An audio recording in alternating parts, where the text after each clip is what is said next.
Daily. Taste the Daily. Chennai Saidapet மற்றும் கோடம்பாக்கம் பகுதிகளில் மழைநீர் கால்வாய் தோண்டும் பணியின் போது மரங்கள் சாய்ந்து விழுந்ததில் வீட்டின் சுற்றுச்சுவர் மற்றும் சாலையோரத்தில் நிறுத்தப்பட்டிருந்த வாகனங்கள் சேதமடைந்தன.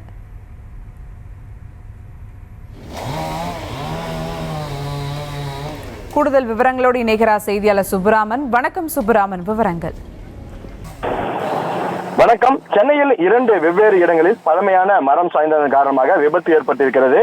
சென்னை மேற்கு சைதாப்பேட்டை கோவிந்தன் சாலையில் மழைநீர் கால்வாய் தோண்டும் பொழுது பழமையான மரம் சாய்ந்து விழுந்து பெரும் விபத்தானது ஏற்பட்டிருக்கிறது.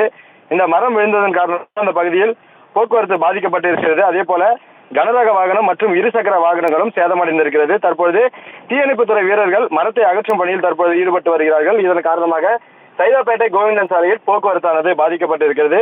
அதே போல சென்னை கோடம்பாக்கத்தை அடுத்த மகாலிங்கபுரத்தில் பழமை வாய்ந்த மரம் சாய்ந்து வீடு சேதமாகி இருக்கிறது. அந்த பகுதியிலும் அந்த மரத்தை அகற்றும் பணியானது தற்போது தீயணைப்புத்துறை வீரர்கள் ஈடுபட்டு வருகிறார்கள். விவரங்களுக்கு நன்றி சுப்புராமன். Taste the Daily.